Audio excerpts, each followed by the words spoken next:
नमस्कार. Welcome to Prakash on basics. ज्ञानकांडाचा उत्तरार्ध म्हणजे उपनिषद. भारतीय तत्वज्ञानाचा हा गाभा. त्यांची ओळख आजपासून आपण करून घेऊया. आरण्यकांच्या पुढे जाऊन विचार करणारे अनेक गुरु, अनेक ऋषी, अनेक ज्ञानी होते. त्यांच्यासमोर काही वेगळे आणि नवीन प्रश्नही होते. काय माहितीये का, की विचारांची पातळी वाढली की समोरच्या प्रश्नांची पातळी वाढते. आणि प्रश्न वाढले की विचारही वाढतात. त्यामुळे प्रश्न आणि विचार हे एकमेकांना परस्पर पूरक आहेत असं म्हणायला हरकत नाही. याला सायन्समध्ये पॉझिटिव्ह रिइन्फोर्समेंट असं म्हटलं जातं. अनेक प्रश्न होते. हे विश्व कोणी निर्माण केलं? अ, मला कोणी निर्माण केलं? का निर्माण केलं? मग मृत्यूनंतर काय? जगण्याचं अंतिम उद्दिष्ट काय आहे? अंतिम सत्य काय आहे? आदिशक्ती काय आहे? परमेश्वर काय? तो सगुण आहे का? निर्गुण आहे का? आणि मग सर्वात मूलभूत प्रश्न, कोहम, मी कोण? मग हा मी समजायचा कसा? मग त्याचा शोध कुठे घ्यायचा? नजर आत वळवायची आणि मग आत बघताना आधी जीव, मग त्याच्याहून जास्ती पुढे जाऊन खोलवर विचार केला की मग आत्मा ही संकल्पना पुढे येते. आणि मग बाहेर नजर वळवली की विशाल दृष्टिकोन, मग आधी अनेक देव, मग एक देव, मग परमेश्वर आणि मग ब्रह्म. त्याचं सार म्हणून आत्मा, जीव, ब्रह्म, माया अशा अनेक संकल्पना पुढे आल्या. मग हा आत्मा आणि ब्रह्म सारखे का वेगळे? हाही प्रश्न निर्माण झाला. सारखे किंवा एकच म्हटलं तर अद्वैतवाद, वेगळे म्हटलं तर द्वैतवाद. कधी सारखे, काही गोष्टीत वेगळे असा विचार आला तर द्वैताद्वैतवाद. अशा अनेक नवीन विचारधारा पुढे यायला लागल्या. या प्रगत ज्ञान भांडाराचं संकलन वेदांच्या ज्या भागात करण्यात आलं ते म्हणजे उपनिषद. आणि असं विचार करणारे अनेक विचारवंत होते. नॅचरली त्यांना वेगवेगळी उत्तरं सापडत गेली, वेगवेगळ्या दिशांनी उत्तरं सापडत गेली. आपल्या मानसिक धारणेनुसार ही उत्तरं होती. मग ह्या उपनिषद शब्दाच्या अर्थापासनं आपण सुरुवात करूया. मूळ संकल्पना बरेच वेळा लोकांच्या पुढे जी मांडण्यात येते ती म्हणजे उपनिषद म्हणजे गुरुच्या पायाशी बसून मिळवलेलं ज्ञान. खरा अर्थ त्याहून बराच अधिक आहे. उप, नि, सद अशी त्याची आपण साधी फोड केली तर ते 3 भाग आहेत. आणि उप म्हणजे खाली असं जरी म्हटलं तरी त्याचा अर्थ तसा थोडासा वेगळा आहे. इंग्लिशमध्ये ज्याला आपण सबऑर्डिनेट म्हणतो तसा. अध्यक्षाला जसा उपाध्यक्ष असतो, राष्ट्रपतीसाठी जसा उपराष्ट्रपती असतो, तशी ही स्थिती. वरच्या पातळीच्या कॅलिबरच्या जवळच्या लायकीचा तो उप. कुठलाही माणूस उचलला आणि त्याला उपसभापती केलं असं होऊ शकत नाही किंवा उपाध्यक्ष केलं असं होऊ शकत नाही. म्हणजे त्याची पातळी ही जमलं तर अध्यक्ष होण्याची आहे, त्या पातळीचा तो उप. मग दुसरा भाग नि म्हणजे निश्चयेनं, निग्रहपूर्वक, आढळपणे, म्हणजे सतत प्रयत्न करत राहणारी स्थिती असेल असा हा भाग. आणि तिसरा शब्द फोड म्हणजे सदृल असं खरं तर त्याचं मूळ रूट आहे संस्कृत. शंकराचार्यांनी ह्याचे 3 अर्थ सांगितले, 3 पद्धतींनी. अ, गती म्हणजे सद, उत्तम कर्मात प्रगती म्हणजे गती. अ, आणखीन एक अर्थ आहे, विशरण, वाईट कर्मांचा नाश किंवा वाईट विचारांचा नाश म्हणजेही तोच अर्थ. विशरण म्हणजे काही वेळेस अविद्येचा नाश असंही म्हटलं जातं. म्हणजे कर्मकांडांच्या पलीकडे जाऊन आपण काहीतरी करायला लागू, अशी स्थिती जेव्हा येते तो भाग. आणि गती म्हणजे काही वेळेस प्राप्त करणं किंवा ओळखणं. कशाला? तर ब्रह्म.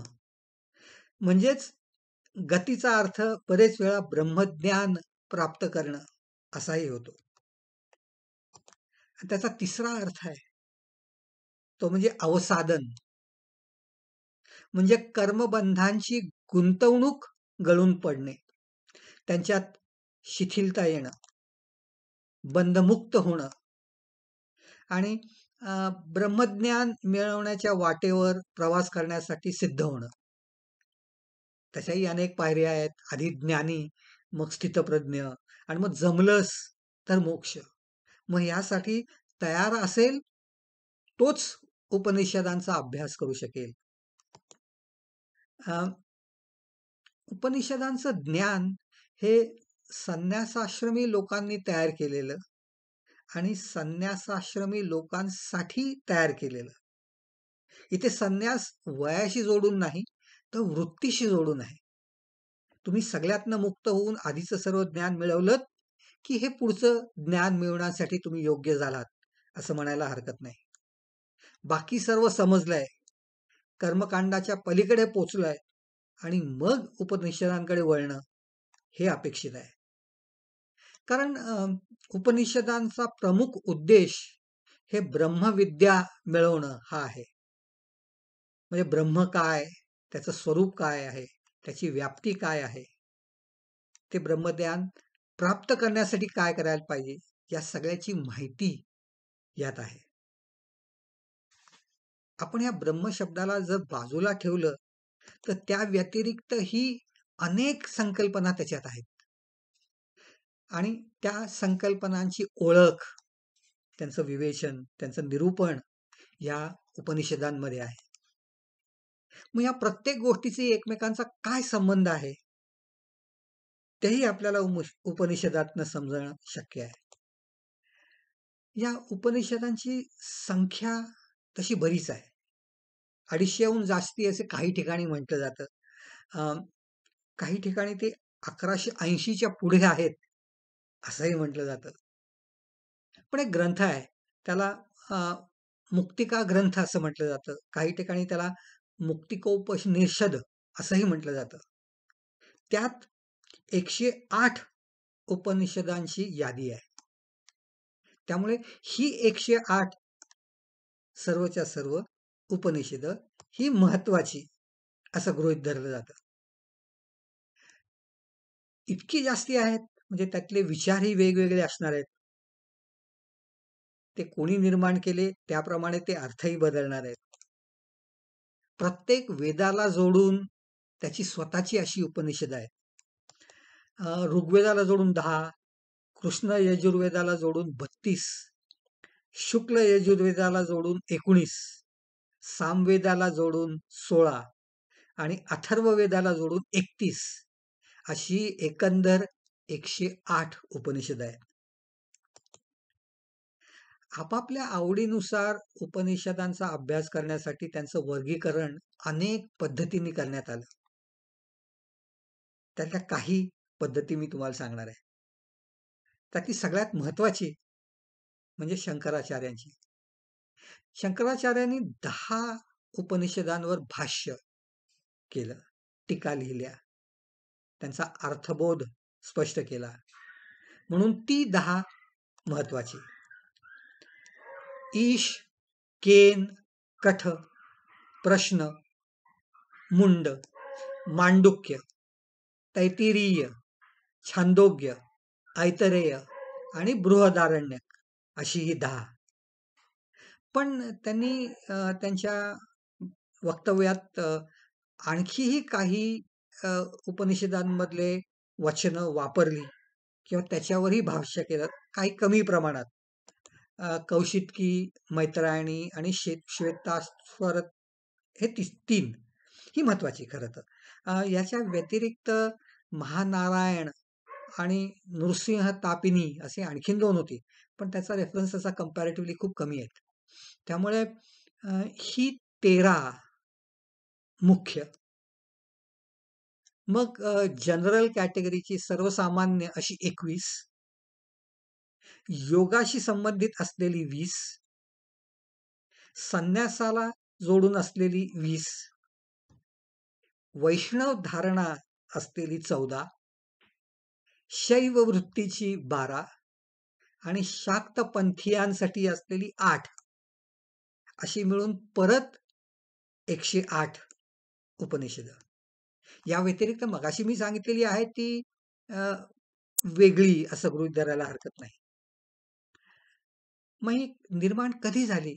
तर मुळात लक्षात घ्या की वेदाचा हा शेवटचा भाग, त्यामुळे वेद निर्मितीच्या शेवटच्या टप्प्यातली ही आहेत.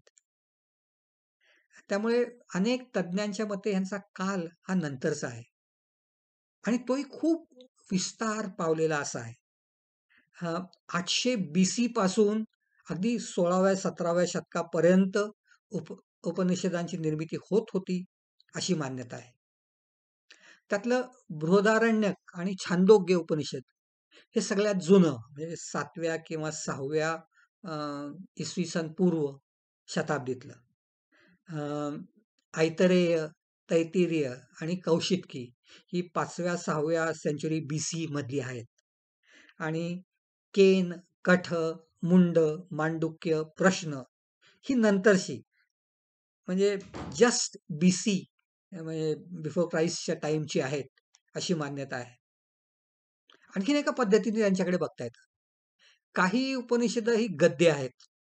बृहदारण्यक म्हणा किंवा छांदोग्य किंवा तैतिरीय, ऐतरेय, केन, कौशिकी ही बरीचशा प्रमाणात ही गद्य स्वरूपात आहे. मांडुक्य, मैत्रायणी ही त्यातलीच. आणि काही छंदबद्ध आहेत, गेय आहेत, साहित्यिकदृष्ट्या अतिशय उत्तम अशी आहेत. ईशोपनिषद त्यातलंच, केन, मुंडक, कठ हे त्यातली. अशी ही वेगळी विभागणी. आणखीन एक इश्यू आहे. अथर्ववेदीय उपनिषद ही त्या मानाने उशिरा निर्माण झाली आणि त्यातली काही रेफरन्सेस हे पुराण आणि तंत्रांशी जोडलेले आहेत. म्हणून त्यांना काही वेळेस काही लोक अवैदिक आहेत असं म्हणतात. आपल्या दृष्टीने तो महत्वाचा भाग नाही खरं तर. वेदांचा मी म्हटल्याप्रमाणे हा शेवटचा टप्पा, म्हणून त्याला वेदांत असं म्हटलं जातं. त्यातलं प्रत्येक वाक्य हे जगण्याचा अर्थ सांगणारं असं आहे, जगण्याची दिशा दाखवणारं असं आहे. 4000 वर्षापूर्वी आणि आजही. त्यातले दोघांचा मी रेफरन्स देतो तुम्हाला. केन उपनिषदात एक वाक्य आहे, सत्य सुवर्णाच्या झाकणाखाली आहे, ते झाकण तू काढ. आपण आजकाल म्हणतो कारे फुललासी वरलिया अंगा, तसंच आहे. सुवर्ण पात्रात जर तुमचा जीव गुंतला तर आतलं सत्य, आतला हिरा तुम्हाला समजणारच नाही, मिळणारच नाही. बदामाच्या फळासारखं. बदामाचं फळ वरचं खायचं आणि बी टाकून द्यायचं म्हटलं तर आतला बदाम कधीच मिळणार नाही. तेव्हा बदामाकडे लक्ष द्यायच्या ऐवजी आतल्या बी कडे लक्ष द्या, तिथे तो खरा बदाम आहे. आवरण ही माया आहे, त्यात गुंतू नकोस. अंतिम सत्य काय आहे त्याचा शोध घे. आणि आजच्या दृष्टीने विचार केला तो वैज्ञानिक दृष्टिकोन म्हणजे हाच. सत्य शोधणं, खरं काय आहे ते ओळखणं, बाकीच्या गोष्टी बाजूला सारणं, हेच सत्य आहे. हाच वैज्ञानिक दृष्टिकोन आहे. आज असलेला 4000 वर्षापूर्वी आपल्या ऋषीमुनींनी सांगितलेला. आणखीन एक उपनिषद आहे, ईशोपनिषद. त्यातला अतिशय प्रसिद्ध असा मंत्र जो आपल्या बहुतेक सगळ्यांना माहिती आहे, ईशावास्यम इदं सर्वम. ईश्वराचा वास प्रत्येक गोष्टीत आहे, सर्वात आहे. हे सर्व काही त्याचं आहे, हे त्याचं घर आहे. त्यामुळे तो कशाचाही मोह धरू नकोस, आसक्ती टाळ. तुझं काहीच नाहीये. लोभ टाळ. तू पांथस्थ पाहुणा आहेस. आनंद घे. सर्व सोडून पुढे जा. कारण पुढे सगळ्यांनाच जायचं आहे. आहे ते तसंच अनडिस्टर्ब्ड, खराब न करता ठेव. आज आपण त्याला पर्यावरण संरक्षण असं म्हणतो. काही हजार वर्षापूर्वी ही संकल्पना आपल्याच ऋषींनी मांडलेली आहे. उपनिषदात अशी अनेक वाक्य आहेत. उपनिषद म्हणजे जीवनाचं सार. कुठल्याही वयात कधीही समजलं तरी उत्तमच, आपल्यात बदल घडवून आणेल असं.